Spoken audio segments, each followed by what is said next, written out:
Hi, everyone. My name is HENNESYS. I'm CEO of ArmHug, and I'm here with Janessa Blackwood. So I'm so excited to introduce this really awesome connection I made on Facebook. And she's been such an incredible resource for people who are trying to start a mobile phlebotomy business. So if this is something you're interested in, tune in with us for the next few minutes, and we're going to talk a little bit more about how she's got started. So Janessa, tell me, how did you get started? Like, where did this big dream come from? It came from many, many moons ago. Like I said, I'm a whole senior citizen girl. The original idea was for me to start a plasma center, or have my own plasma center. But after reviewing a few of the SOPs, and then plus I did work at one, and I'm like, yo, this is a big money maker, and meeting with the CEOs and pretty much the owners and investors of the business. After reviewing the SOP at two different companies, the one I worked at and another one, and even calling around doing my research, I realized how heavy regulated it was. There was no way. I would probably still be working on it at the very ground zero.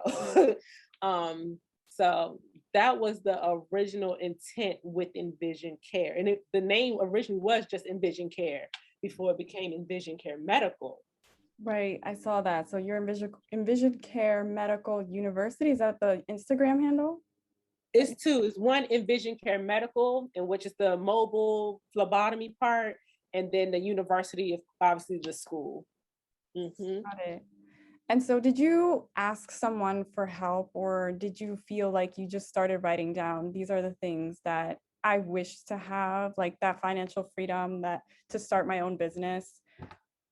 So my mentor that I accidentally ran into, she kind of gave me some insight on what she was doing. She really wasn't, like, I don't know how to say this. I can call her, ask her questions. But the thing with me, I'm the type to try some. I'm okay with failing.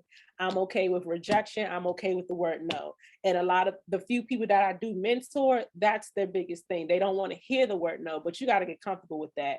But the young lady at the time that mentored me, she just told me to go out there and do it. If I had questions, she was able to answer it. But at the same time, she didn't hold my hand. I can tell you that. She didn't give me like any other ideas or any other, oh, you should try this, you should try that. It was just pretty much, hey, you think I can drop this off at Quest with no issues? Hey, how do I go about accepting insurance or stuff? It was literally just doing. Yeah, basic. But for me, I have an inner hustler, so I'm going to try stuff. So, and it's okay to make mistakes. We all see my mistakes, but you just got to be okay with those rejections. Like, it's okay. I've been rejected so many times. Those rejections are now reaching back out to me. Wow. Yep. That's what people are not. They're like, oh, they're watching. Yeah, and they're looking for overnight success. No. Mm-mm. Mm-mm. Right. So people are watching you. So it's like one door closes, another one opens. That door might open again later. Exactly. Right. Exactly. Yep. And so do you try to keep in touch with all of your like patients, clients? Like, what's the best way that you would try to follow up? So I try to send out to the ones that, okay, so my very first patient, I tried to send her a happy birthday card. And for most of them, like, I remember her. And what's crazy is I would never like thoroughly tell the story. I made a mistake that day. That's how nervous I was. And keep in mind, I've been in the field for 13 to 14 years. So I made a mistake, and the lab called her and told her what it was. And I'm like, okay, I'll be back. And she was, just as pleasant. But yet, you know what really motivated, that she still tipped me, although I made the mistake. So she still tipped me. So from there, I'm like, okay, it's good people out here in the world. And I still service in this particular area. So what I do is I send out little happy birthday cards, but of course you got to be mindful of those who may be a little bit, with their religious. I will still send out friendly emails. You could get an automatic system that will send them, hey, if you need your blood drawn, don't forget to reach out to InVision Care type of thing. And that's pretty much how I do it. Now with Big Brother COVID, it opened up the floodgates. So of course, more people, to be honest, my business actually, it's coming from word of mouth, not from no Google, not from no website, none of that. And I just recently completed my website. And you can only imagine. Congratulations. Thank you. And I did it by myself. Thank you. So I'm like, it wasn't my website, it wasn't even my business card. My very first business card was all jacked up. It didn't even have the right stuff on there, but people still contacted me. But how I keep in contact with my patients is just really, it's just simply sending them a card in the automatic email saying, hey, don't forget me, you don't got to go in that lab core, you know, type of thing. So that's how I pretty much keep up with everybody. How long have you been in business? For 4 years. Yeah, wow. 4 years, look at you. Yeah. Yeah. Thank you. That's amazing.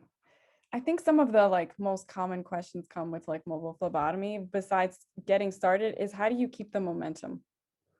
You know, how do I keep going? Like, even if sometimes I feel stuck or maybe it's a bad day, like what pushes you? What do you think drives you to keep going now that you've been doing this for 4 years? Like, what's the goal? You know, again, I have that natural inner hustler in me. So I'm a creative person. So I like to try, like I said, I like to dip and dab in some things. So what keeps me motivated, honestly, I have no choice because now I'm 100% self-employed. Let's keep that in mind. So I cannot stop. If I stop, then there's no money to be made. I can't pay my bills. So for those who are, you know, starting off, and you want to treat your business as a part-time job. So without that extra money, you know, same thing, goes the same way. So it's for me, I have no choice. I have to think of it like that. I have no choice. And I will hope others that want to be, you know, solo dolo, I want to be a boss, because I know we're in the world of everyone's getting an LLC for anything, which is okay. You can't afford to give up. And if you do, just keep in mind you're still going to be with that nagging boss that's going to be like, hey, you didn't draw this or you didn't do this right. You don't want that. You don't have time for that. But yeah, that's the only thing I think of. And that's my honest answer, is that I really have no choice. Okay. Yeah. And I think that that's exactly probably what they need to hear. Like, if they're not ready to do it, it's not. Yeah, and it's 24/7. Keep that in mind. People think, oh, you're well established. No. If I was, you have to have the right support system. Like, keep in mind, I have kids. I am married, but I still also have to contribute to my household. And I still, to this day, keep 4 years, haven't even paid myself. Any money I make goes back into my business.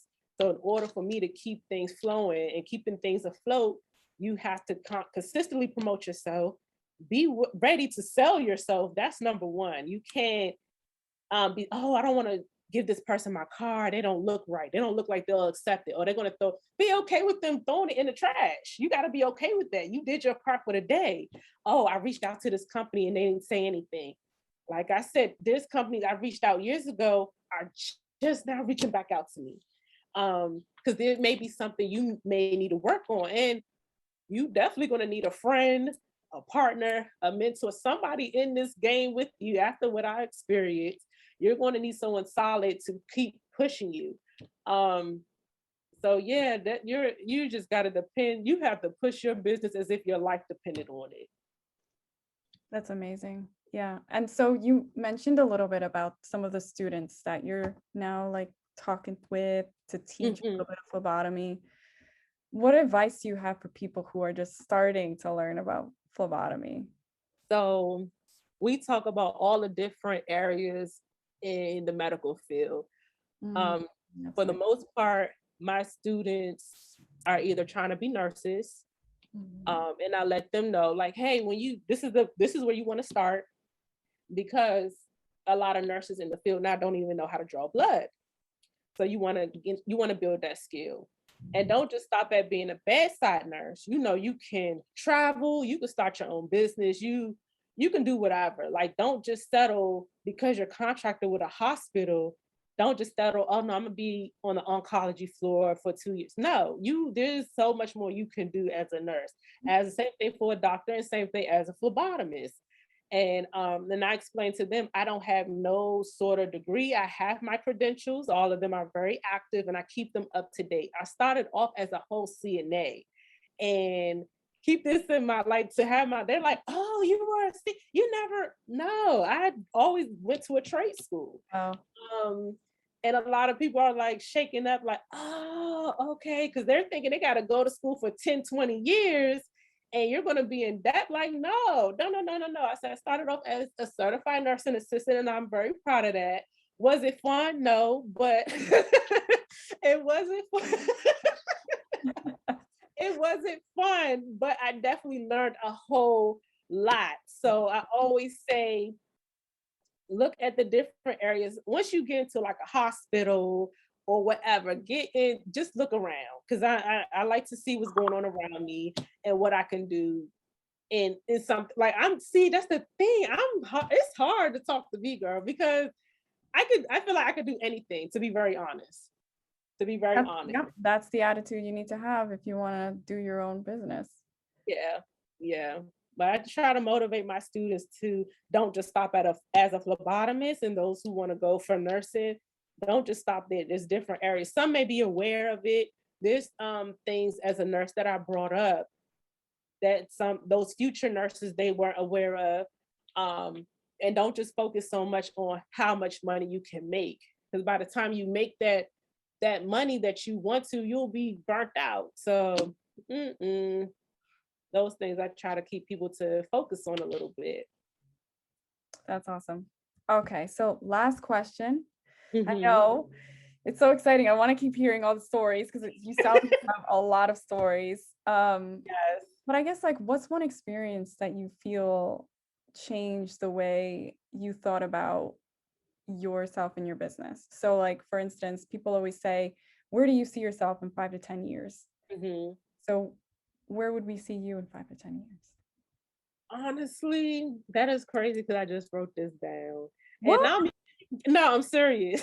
And I'm kind of to share because it's guys, you get to hear this first, girl. So I know I won't be in the same spot. Hopefully things will change within a year, but it's a lot of work. But I do see, I'm gonna say what I see. And I wrote this down. I do see me on a bigger platform where I am definitely, like, it's gonna be a real true network of other phlebotomists in their business.